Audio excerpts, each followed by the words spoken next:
Hi, I'm Christine Clyatt Brown. I'm a behavioral neurologist at the University of Utah, and I'm going to talk to you today about mild cognitive impairment and dementia. So we'll talk a little bit about what cognition is, and then we'll go a little bit more into mild cognitive impairment and dementia, what they are and what causes them. And then we'll talk about what we as neurologists do to evaluate someone with cognitive complaints. And then we'll talk a little bit more about different lifestyle modification that people can do to reduce their risk of dementia. So first, what is cognition? So this is the combination of all these different things that we're doing with our brain: memory, executive function, language, visual spatial functioning, all these different things. So oftentimes a very big and common complaint is, of course, memory. This is going to be things like recalling recent events or personal experiences, remembering recent conversations. Oftentimes people with memory impairment will repeat themselves a lot in conversation, asking the same questions or telling the same stories. And then there's a special kind of memory that encompasses different facts and knowledge about the world as well. Then executive functioning is going to be that higher level, more goal-directed sort of cognition: planning, organizing, sorting things, doing things that are multi-step tasks, understanding how to prioritize things, and something called cognitive flexibility, the ability to basically recognize when you're going about things the wrong way and switch gears. And then there's language. This is going to be things like understanding the meaning of different words, word finding difficulty, or trouble recalling names of familiar people. And then things like grammar in speech and even motor speech, the actual production, getting your mouth to do what you're trying to get it to do. And then there's visual and perceptual information, so visual spatial functioning and things like that. So that's going to look like things like depth perception, interpreting and recognizing visual information in your environment, and understanding where things are in space. Attention is pretty self-explanatory, being able to maintain your focus and shifting attention to something else when it's needed. Then there's also behavioral and social cognition, understanding what behaviors are socially appropriate, inhibiting those inappropriate behaviors, and even things like empathy and obsessions or compulsions. Then there's processing speed. That's also pretty self-explanatory. This is kind of just the speed of thinking. How quickly can you think through some sort of simple task? So when people have mild cognitive impairment, this means they have some degree of cognitive impairment, but they have preserved independent functioning. So if we were to do some sort of cognitive testing on them, we would see that they don't perform quite where they should, but they're managing their finances okay. They're able to cook and manage their medications and things like that. Mild cognitive impairment can be single domain or multi-domain, so it can affect maybe just memory, or it can affect multiple things like executive function, language, and other things. Now, about 15 to 20% of people age 60 and older have mild cognitive impairment, so this is very common. And around 8 to 15% of those who have a diagnosis of mild cognitive impairment will progress to dementia each year. There are many different potential causes of mild cognitive impairment. The big thing that we worry about is that it can be a mild or early stage of a neurodegenerative disease like Alzheimer's disease, frontotemporal dementia, or others. Other times, though, it can be caused by reversible, treatable factors like problems with sleep, having insomnia, or even having untreated sleep apnea. That's a really big cause of treatable mild cognitive impairment. Mood disorders like depression and anxiety can have a huge impact on cognition, and this is another really common treatable cause of mild cognitive impairment or dementia. And then there are more structural things like a brain injury or a brain lesion that Of course, if you're impacting the way that the brain can function, causing damage to some part of the brain, then you can see the consequences of that in someone's cognition. And then even different systemic illnesses can cause mild cognitive impairment. A great example these days is COVID-related brain fog.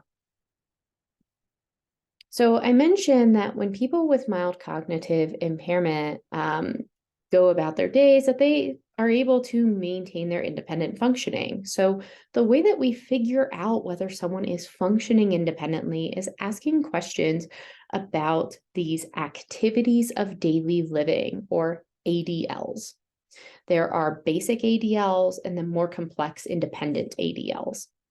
So the basic ADLs are going to be things like feeding, literally just eating food, bathing, dressing, toileting and continence, and then transferring, being able to get yourself from one place to another.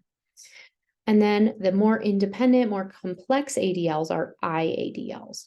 These are going to be higher level things like managing finances, shopping, doing household chores, managing your own cooking or food prep, driving or managing public transportation, medication management, and communication, being able to use your phone and email and things like that, and being able to manage your own medical appointments.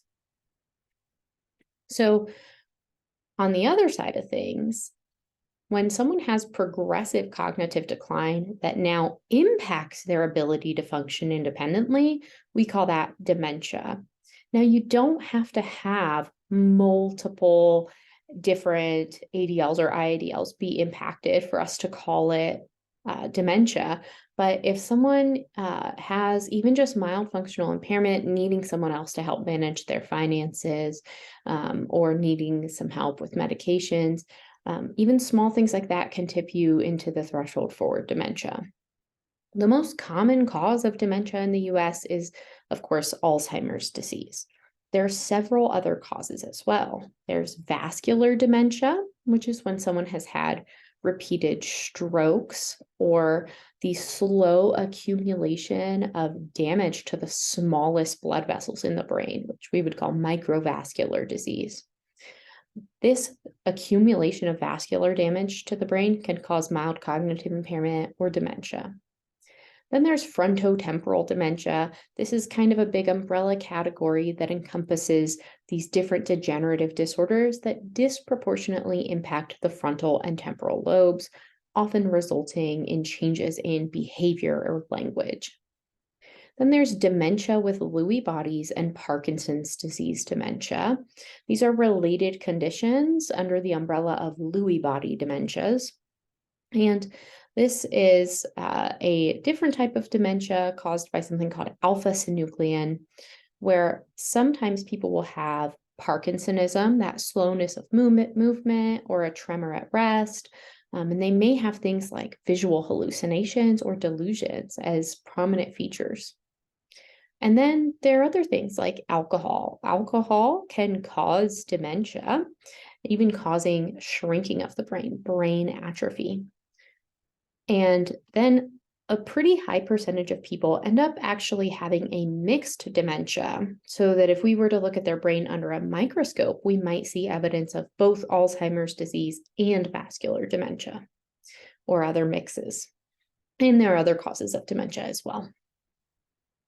So as a behavioral neurologist, when I'm evaluating someone to try to figure out what's causing their dementia, the first thing I'm going to do is talk to them and their loved ones about what's going on. This is taking a history, probing about what are the earliest signs of cognitive impairment in this person, trying to figure out what cognitive domains are impacted, what cognitive domains are preserved, and using that to try to help figure out what the likely cause is, getting a little information about how long has this been going on, what's the rate of progression, and then looking for associated symptoms like hallucinations or delusions, which you might see in dementia with Lewy bodies, or things like seizures, tremor, changes in movement. A lot of these associated features can give us clues about the underlying cause. And then also, of course, probing for contributing and treatable factors like problems with sleep or mood or medications that are causing side effects leading to cognitive impairment. And then on our examination, we do a typical neurological examination, but focus a little more on the mental status exam, listening to their language, testing it directly, for example, checking to see can they repeat a sentence. Kind of getting a good idea of what their thought process is, observing their behavior throughout the visit. And then we check other things like cranial nerves, looking at their eye movements, checking to see is their speech slurred, looking at their motor function, their strength, the speed of their movement, and looking for abnormal extra movements like tremor. And then, of course, checking things like reflexes, coordination, sensation, and gait. So we have a bunch of different cognitive tests that we can use to assess someone's cognition. There are a few different cognitive screening tests that can be used either to monitor cognition over time or to kind of just screen someone. A lot of the time, primary care doctors will use these tests to get a good idea of whether someone might have cognitive impairment. One we use pretty commonly is called the MoCA, or Montreal Cognitive Assessment. This is the one I have pictured here. This shows different sections of testing, kind of based on those cognitive domains we mentioned. And that can give us a good idea of what's going on, and it doesn't take too long. Mini mental status exam is another common one that I don't have pictured, but it's another common one that's used. But if we want a more in-depth look at someone's cognition, really probing all those different cognitive domains and taking into account things like their age, their level of education, then neuropsychological testing is what we want. This is done by a neuropsychologist and is usually something like 3 or 4 hours of really detailed cognitive testing. On this testing, we can get a much better idea of what someone's pattern of impairment is, and this can help us figure out what the underlying cause is. Then, of course, we do some different laboratory testing. We do some blood tests to screen for common causes of cognitive impairment, like looking at thyroid function, looking for different nutritional deficiencies like vitamin B12. In those who are at high risk, we often test for things like HIV and syphilis. And then it's sometimes helpful to look for things like liver and kidney dysfunction that can also cause cognitive changes. Sometimes we'll get a lumbar puncture to examine the spinal fluid, send it off for additional testing. This can be helpful, especially in looking for the proteins found in Alzheimer's disease. We call these Alzheimer's disease biomarkers. And we can test for the levels of amyloid and tau. And in those who have Alzheimer's disease, their spinal fluid amyloid level will be low, while their spinal fluid tau level will be high. We can also look for autoimmune causes of dementia, which is a rarer cause of dementia, but sometimes can cause a rapidly progressive dementia.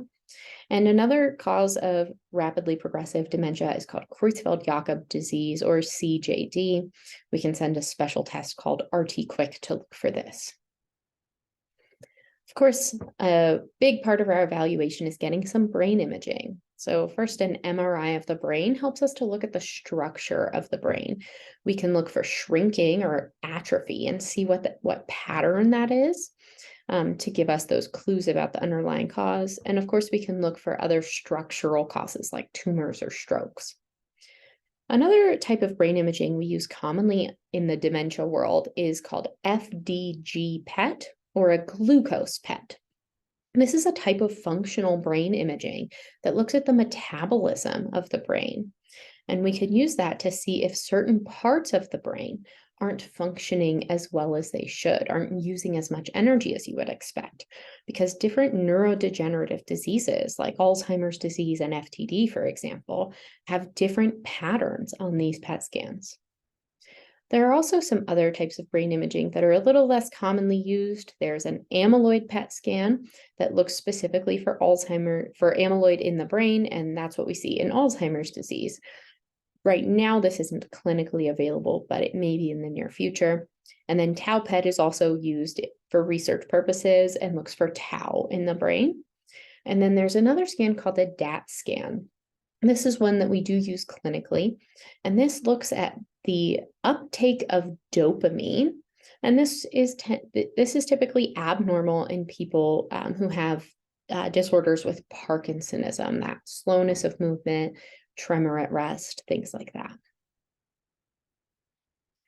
So now that you know a lot about mild cognitive impairment and dementia, what is it that we can actually do to reduce the risk of these things? So the first thing is aerobic exercise, especially moderate aerobic exercise, 30 minutes a day, 5 days a week. This reduces the risk of dementia. And then a healthy diet. The best studied diets for brain health are called the Mediterranean diet and the MIND diet. These are going to be diets that are going to be higher in produce and whole grains, lower in unhealthy fats, and high in the healthy fats like olive oil, nuts, and fish. And then making sure that you're getting plenty of cognitive activity, not having sedentary screen time in front of the TV or phone, increasing these more engaging activities that are enjoyable, like art, reading, puzzles, board games, whatever. And then social activity is a big one. So social isolation actually increases the risk of dementia. And so this, of course, has had a big impact with the COVID pandemic. And so I really like to encourage people to try to get more social engagement. Another big one is treating hearing loss. So if someone has hearing loss, it's really important that they wear their hearing aids, because if you have hearing loss and you don't, you actually have an increased risk of dementia.